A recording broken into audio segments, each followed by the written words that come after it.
আত্মাকে যা ধারণ করে, পোষণ করে বা দান করে, কিছু দিয়ে, কোনোভাবে ধারণ করে, কোনোভাবে পোষণ করে, যেমন করে বৈশিষ্ট্য বৃদ্ধিত হয়ে পরিপোষিত হয় এবং এক হতে অন্যতে উৎসৃষ্ট হয়ে চলে, লীলালাস্যে, লীলালাস্যে মানে আলিঙ্গন গ্রহণে, একজন আরেকজনের সাথে আস্তে আস্তে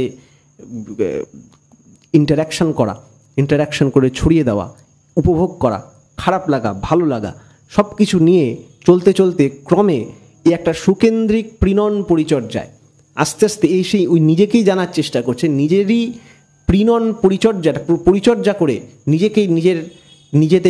নিজেকে উপভোগ করতে চাইছে, অথচ পারছে না। এই যে একটা ব্যাপার, এই করতে করতে সে কিন্তু নিজেতে সুকেন্দ্রিক হতে চায়, কিন্তু নিজেতে তো নিজে সুকেন্দ্রিক হওয়া যায় না। আমার চোখ যেটা দিয়ে দেখি এ সব দেখতে পারে, খালি নিজেকে ছাড়া। চোখ দিয়ে সব দেখা যায়, কিন্তু চোখ দিয়ে নিজেকে দেখা যায় না।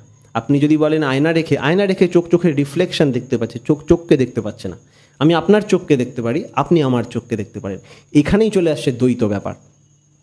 এই দ্বৈত ব্যাপারেই হচ্ছে লীলা। দুজন লাগে, আমাতে সুকেন্দ্রিক হতে যাই, আমি যদি আত্মারাম হতে যাই, নিজেতে নিজে আরাম পেতে চাই, যেটা আমাদের প্রত্যেকে চাই জীবনে। এইটা করতে গেলেই আমাদের লাগে এমন একজন ব্যক্তিত্ব, আউটসাইড মি, আমার এই আমিত্বর বাইরে, আমারই একটা বাইরে আমির কমপ্লিট রিফ্লেকশন। তার পানে যেতে গিয়ে কার পানে হাঁটি, একটা গান আছে পঞ্চানন সরকারের, ওখানে আছে এই যে সেই তোর আমি সর্বস্বের অধিস্বামী, এই তোর অনামি, এই তোর আমি, এই তোর অনামি, এই তোর অন্তরজামি।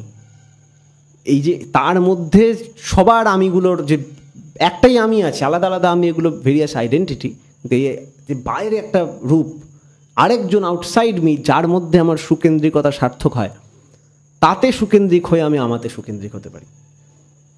তাই বলছেন সুকেন্দ্রিক প্রিণন পরিচর্যায় তাত্ত্বিক চক্ষু নিয়ে সেটাকে জেনে, এবার আমি তার তত্ত্ব বা তার তাহাত্ম্যটা আমার তাত্ত্বিক চক্ষু দিয়ে সেটাকে জেনে, এই আত্মার নিজের সেটাকে জেনে, এই আবার শুধু জেনে বসে থাকলে হবে না, জেনে তৎছান্দিক চলনে চলন নিরত হওয়া।